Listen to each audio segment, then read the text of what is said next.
Good day, everyone.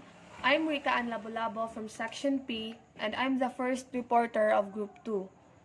Today, I will be discussing some parts of Chapter 3, which is welded connections. So I was assigned to report the definition until the forms of welded joints, and the other subtopics will be discussed by Jorel May Dumalay and Jake Laraga. Let's now proceed to the discussion. So our topic has a title of welded connections.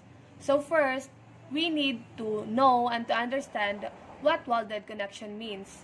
And welded, from the word weld, means to join two pieces of metal or plastic by heating and allowing the edges to flow together. So kung atong hunahunaon, if atong i-imagine nga ang duha ka metal is mo-undergo sa heating process para masumpay, para ang duha ka metal is masumpay or mapurma siya sa ug unsa ang iyang desired na shape. Then, welds can also be classified according to its types and its position. So, sa types of welds, na groove, fillet, plugs, and slot welds. While sa positions, pwede horizontal, vertical, overhead, and flat welds. In welded connections, different elements are connected by heating their surfaces to a plastic or fluid state. There may or may not be pressure, and there may or may not be filler material. And then arc welding is the general term for the many processes that uses electrical energy in the form of an electrical arc to generate the heat necessary for welding. Welded connections in steel structure are ordinarily done by arc welding. So para ma-obtain ang satisfaction sa mga connections, additional metal is used para sa pag-join sa different metals or elements. Sa electric arc welding, ang additional metal is gitawag na metallic rod, which is used as the electrode. So in this type of welding, the electric arc produced between elements na giweld, and the metallic rod or the electrode hits the elements to its melting point. Ang kani nga transformation from electrical energy to thermal energy mo result og high temperature nga moabot og 5,500 degrees Celsius, causing the metallic electrode nga mo melt off sa joint. The molten steel must be protected from the surrounding air. If the protection were neglected, there's a bigger possibility that the gases or air that contains the molten steel will be combined chemically to the oxygen and nitrogen of the surrounding air. So if ingani ang mahitabo, the result sa giweld na metal is dali mabuak or dali makrack. So to prevent this undesirable outcome, there are types of arc welding that is commonly used to still achieve the desired strength for the welded elements. So here are some example of welded elements. So from kani nga metal gikonektahan ingani through welding. Same pod dire og sa babaw. Let's proceed to the types of welding. And the first type of welding is the shielded metal arc welding, or has the acronym of SMAW or SMAW. So shielded metal arc welding is a manual arc welding process that uses a consumable electrode covered with a flux to lay the weld. And it is used to weld carbon steel, low and high alloy steel, stainless steel, cast iron, and also ductile iron.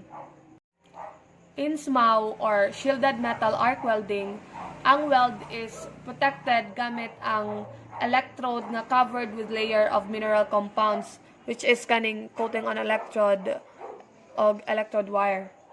So, sa process sa pagmelt sa metal, na ay maproduce nga inert gas nga ma-enfold sa whole welding area.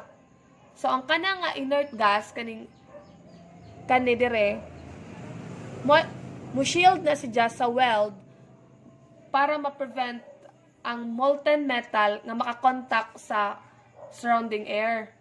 So, ang protecting layer sa electrode na siya ma-leave nga slag after ang mold mo cool down. Pero ang kani nga slag is ma-remove dra through brushing or pinning.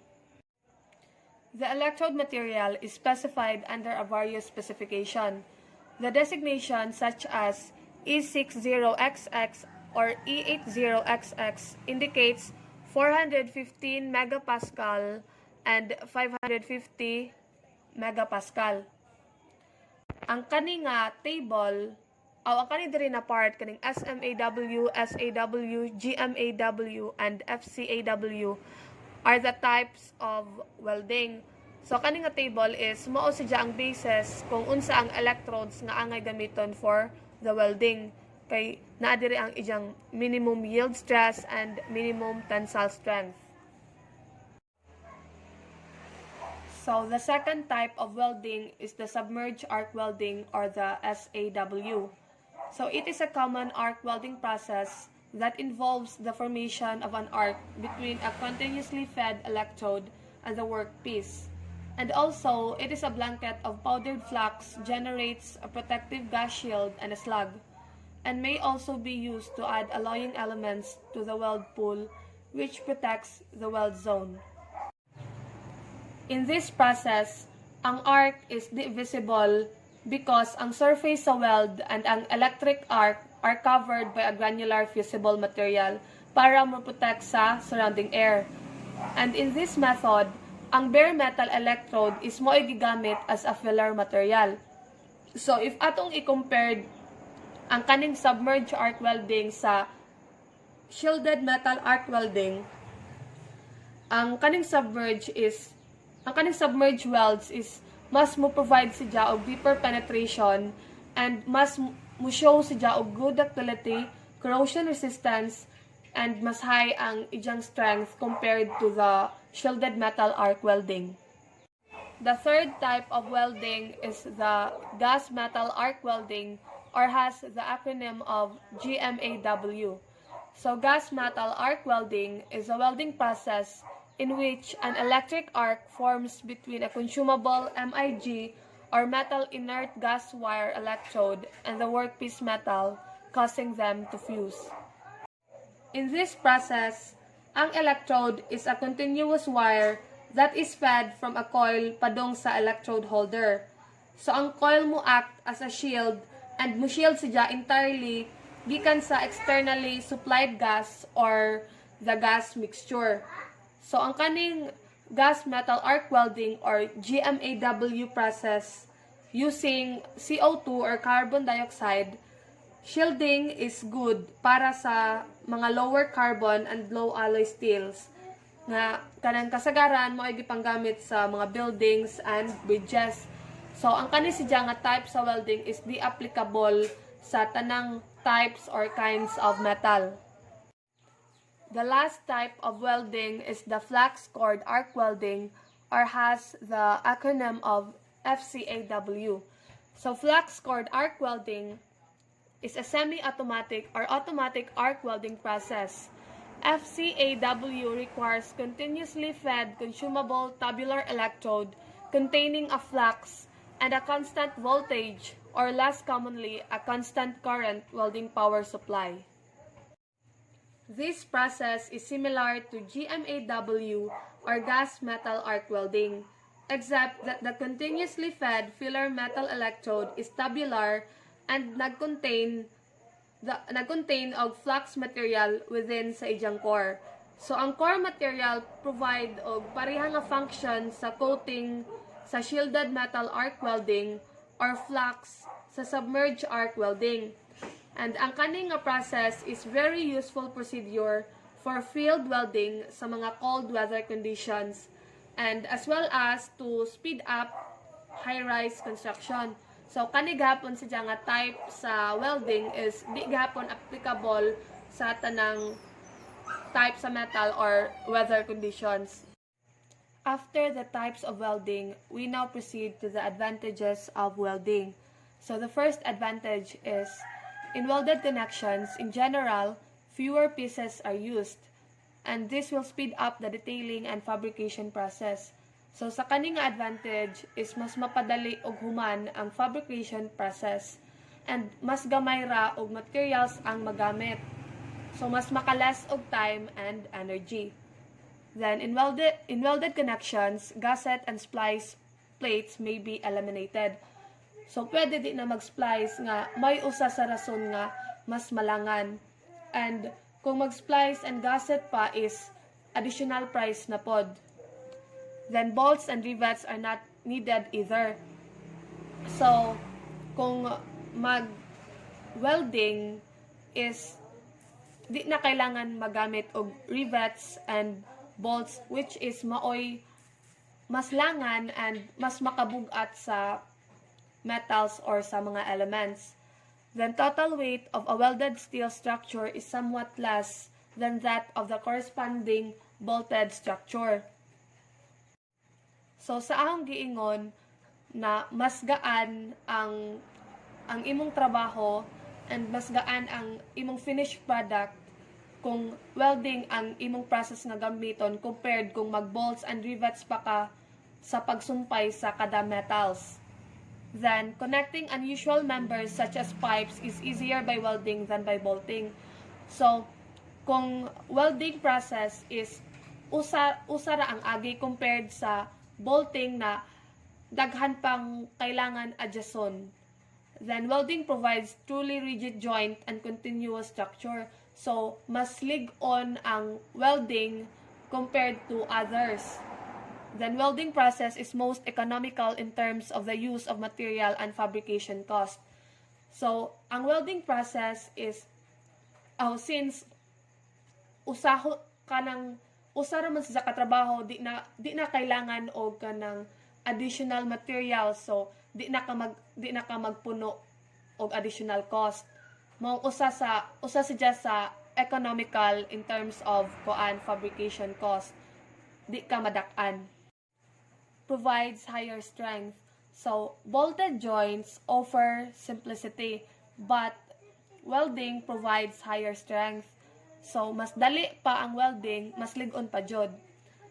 The alternation and addition to the existing structure is easy. So, kung sa job or kung naka-i-add, mas dali kung welding kaysa sa og nagbolting process ka or naggamit ka rivets, is kung marong ka og hole is sa job jud tanan, di na pwede nimo tapak-tapakan ra. Then no noise is produced during the welding process as in the case of riveting. So kung magbolting and riveting ka is saba compared sa compared sa welding process. Then, as no hole is required for welding, hence no reduction of area. So, structural members are more effective in taking the load. So, after the advantages of welding process, let's proceed to the forms of welded joints. So, the first form is the lap joints. It is essentially a modified version of the butt joint. They are formed when two pieces of metal are placed in an overlapping pattern on top of each other. They are most commonly used to join two pieces with differing thickness together. So here is an example picture of lap joints. So overlapping ang ijang formation. So na two metals then nag-overlap siya dire, which is gitawag siya og single fillet lap joint. And then pwede pod og double fillet lap joints nga nag-overlap siya both dire sa pikas end and dire pod sa pikas end. Next is the butt joints. A butt joint is a joint where two pieces of metal are placed together in the same plane, and the side of each metal is joined by welding. Butt welds are made in a variety of ways, and each one serves a different purpose. Varying factors include the shape of the groove, layering, and width the gap. So here is an example picture of butt joint. So sa kanila ijang shape, which is square groove joint, then double V groove joint, single V groove joint and single U groove joint. Then nay duha ka metals nga gi-place together sa the same plane, which is kani og kani. Same ra pod aning uban. So mo ni siyang pinaka 3D look ug unsa ang butt joint. The last form of welded joint is the T-joints. T-welding joints are formed when two pieces intersect at a 90-degree angle, resulting the edges coming together in the center of a plate or component in T-shape. So here is an example picture of what T-joints look like. So kani, which is square T-joint, then double bevel groove joint, and single bevel groove joint. So ang mabantayan sa T-joints is mapurma si diyang T-shape. Like sa kani, naa diri ang iyang joint, both sides, then diri pod sa single bevel and kaning double bevel. So kani ang kani nga picture ang pinaka 3D look kung unsa ang T-joints. The next topic, which is the types of weld, will be reported by Jeralme Dumalay.